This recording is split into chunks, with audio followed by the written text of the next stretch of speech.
Hey guys, welcome back to Maple Syrup Tech. It's Rick, and we're back with episode 2 of our weekly news update.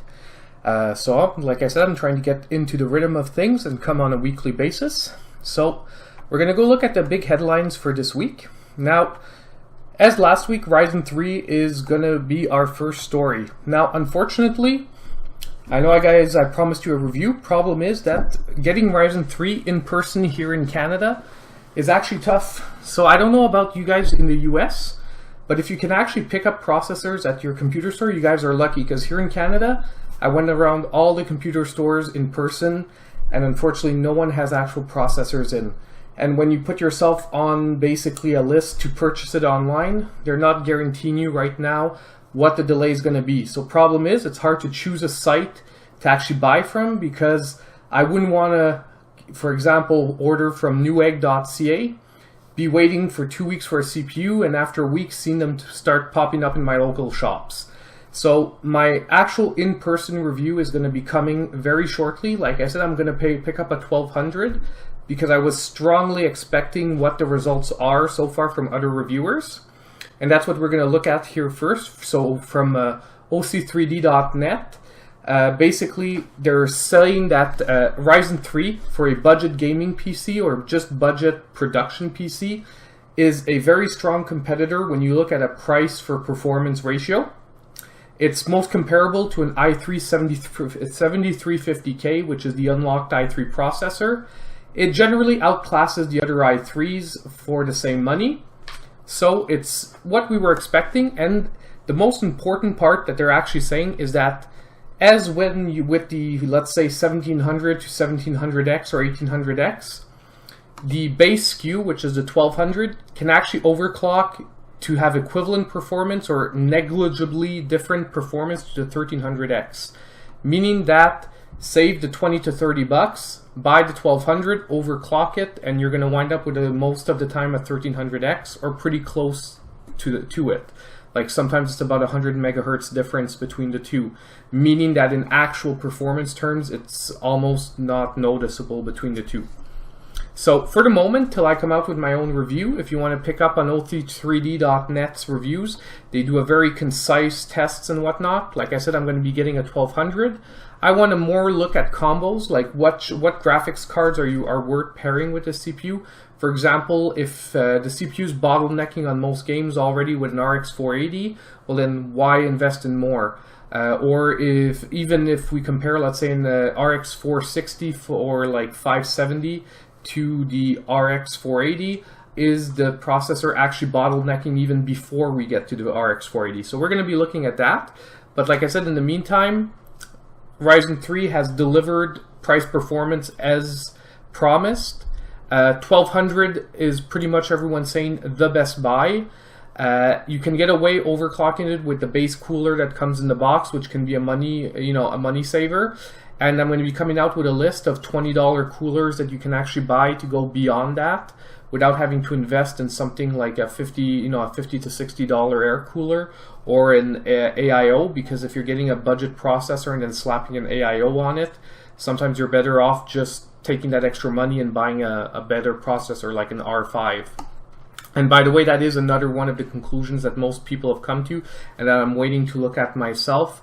But if you are, unless you are extremely tight on a budget and you do production work at the same time, you're sometimes way better off putting like the extra 40 bucks, when you're comparing to the 1300X, go getting an R5, and you'll be getting like, double performance for an extra 40 bucks. But if not, very good CPU so far, has delivered. Now, the other news that we've had, actually a lot has come out this weekend on Ryzen Threadripper. So there's actually two important pieces of information. You guys might have missed it, but I actually saw the video before he pulled it off. But Der Bauer actually did a delidding video for AMD Ryzen Threadripper, which actually discovered that Ryzen wasn't actually 2 different chips. It was actually 4 chips on one die, meaning that it's actually not the basic Ryzen chips that AMD has seemed to have used, but rather EPYC, their server grade chips that they are sort of adapting to the home market. So it was a pretty interesting video. However, AMD, for some reason, although he had gone through all the steps to get the authorization beforehand, asked him to take down the video, which he did for his delidding. I guess they didn't want someone popping out delidding information before the chip actually launches or whatnot. Maybe something like that, and the written authorization he got was maybe someone speaking out of term or whatnot. But anyway, that's besides the point. What the important thing that we found out is that Ryzen Threadripper is actually based off of EPYC, it seems, and not the basic home Ryzen versions we have, like in an R7 or an R5. So we'll probably be looking more into it once the chips are actually in reviewers' hands and they can actually come out without NDAs on it and whatnot. So that was the first bit of news regarding AMD Threadripper. So it was and here you can actually see the PCB, so that it's really 4 different chips on one die. And actually, what it seems to be in the lower core version, 2 of them are actually deactivated and only 2 are running. And in the higher core version, like 2 are running 100% and like 2 are running somewhere like 50%. When the time is going to be right, you'll be able to he'll be able to put his video back up, and you'll be able to get the information directly from Der Bauer, who technically is way more informed than I am. It's honestly something really good to look at. And regarding to the same thing, so Threadripper, if anyone was actually followed Linus this weekend, he revealed the Alienware Special Edition PC running Ryzen Threadripper and RX Vega together. So he actually showed it at his show, showed gaming on Doom running the system with RX Vega in it. So it was really a full-on reveal, and it was actually before the official, release, which was this weekend at another show. But he released it the day before in the evening, and he also, announced like this little hollow cube that was going to come with a special edition Vega card. We're going to find out what exactly, it's all about and whatnot later on. But so far, RX Vega and Threadripper seem to be, pretty much almost here. So it's good news all around. And for anyone looking into it, just type, just go on Linus's channel on YouTube, and you'll be able to find the exact, the exact part of his show where he's launching Vega, or he's, unboxing Vega and unboxing the Alienware Area 51 Special Edition Threadripper PC. It's actually pretty interesting. Watched it, and you get a lot of information in there, or well, not technical information, but you get a lot of what it's going to look like, what the card's going to, what you can expect. And regarding RX Vega, let's keep going on the same topic. If we pop over to WCCF Tech, now they're saying that this is official. However, I always take WCCF Tech with a grain of salt, because sometimes they say it's official, then it turns out that whoops, it wasn't official.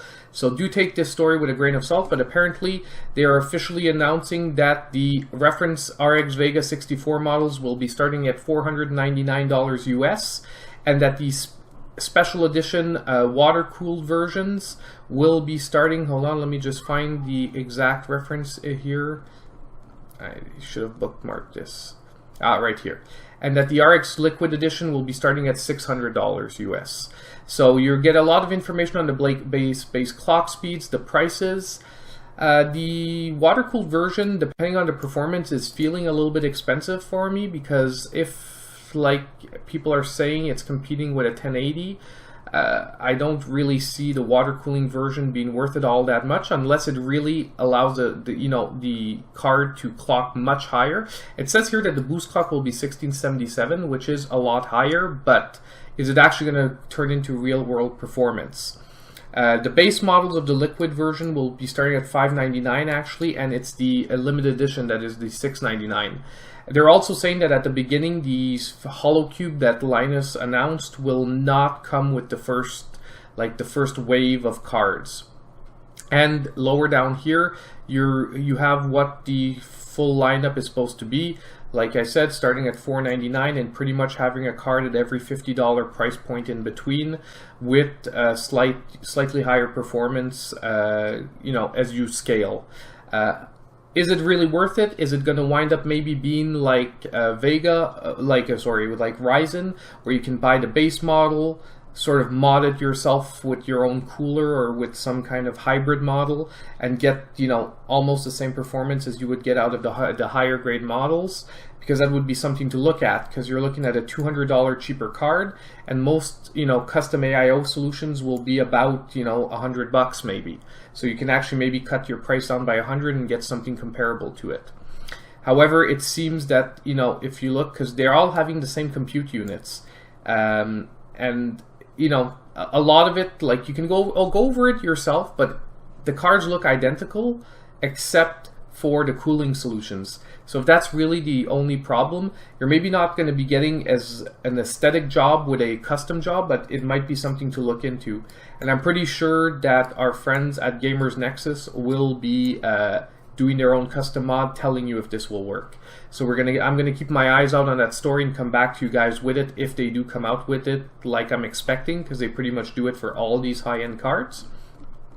And we'll find out if you can actually turn your base RX Vega into a high-end RX Vega.